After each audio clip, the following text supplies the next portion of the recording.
जाम शहरों समेत सिंध के मुख्तलिफ़ शहरनि में सकाफ़ती रंग निखरी पिया। मुख्तलिफ़ तंज़ीमुनि सिविल सोसाइटी पारां रैलियूं कढी तक़रीबूं कोठाए पंहिंजी सकाफ़त जो मुहबत जो सबूत पेश कयो वियो। जाम शहरों शहर समेत मुख्तलिफ़ इलाक़नि मां पहिरीं पंध ऐं गाॾियुनि ज़रिए 20 खां वधीक सकाफ़ती रैलियूं कढी वियूं, जेके जाम शहरों शहर समेत अल मंज़र, सिंध यूनिवर्सिटी, सिंध अलाजी ऐं ॿियनि हंधनि जो गश्त करण बाद जाम शहरों डिस्ट्रिक्ट प्रेस क्लब पारां रिथियल मरकज़ी तक़रीब में शामिल थी वियूं। हाल में सरवड़ी पब्लिक पार्क अॻियां शानदार एकता तक़रीब कोठाई वई। तक़रीब में दरगाह भिटाई जे वक़्ती सजादा नशीन मीर मुसरत जाफ़री, सैयद मोहम्मद अली शाह, मोहम्मद बचल मोहल, हाजी अब्दुल गफूर अबड़े जो, मोहम्मद उर्स शहाबुद्दीन मेमण, अतीक मेमण, नाना नूर मोहम्मद मेमण, ज़मीर हुसैन महर समेत हाला समेत ज़िले भर जे साफ़िन शहरनि वॾे अंग में शिरकत कई। तक़रीब में लतीफ़ रागिन मंठार फ़कीर जे अॻवानी में तंबूरे जे तंद ते वाई पेश कई, जॾहिं त नाले वारनि फ़नकारनि तामीर हुसैन, सजाद अली, सूफ़ी फ़नकार मुख़्तियार फ़कीर मस्तानो, सिकंदर फ़कीर लोहार, सफ़र फ़कीर लोक गीत पेश किया। इन मौके ते स्कूल जे ॿारनि टेबलोज़ पिणु पेश कया।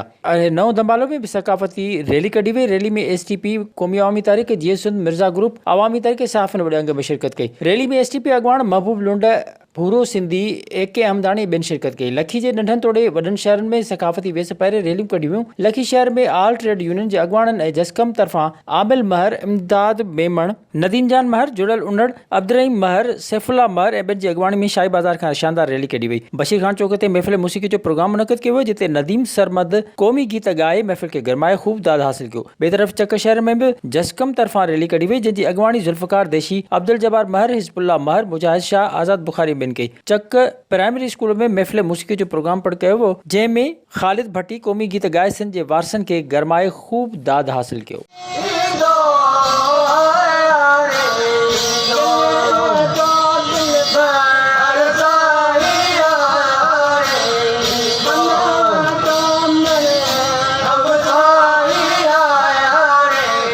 विज़िट कयो अवामी आवाज़ मीडिया ग्रुप जी वेबसाइट awamiawaz.bk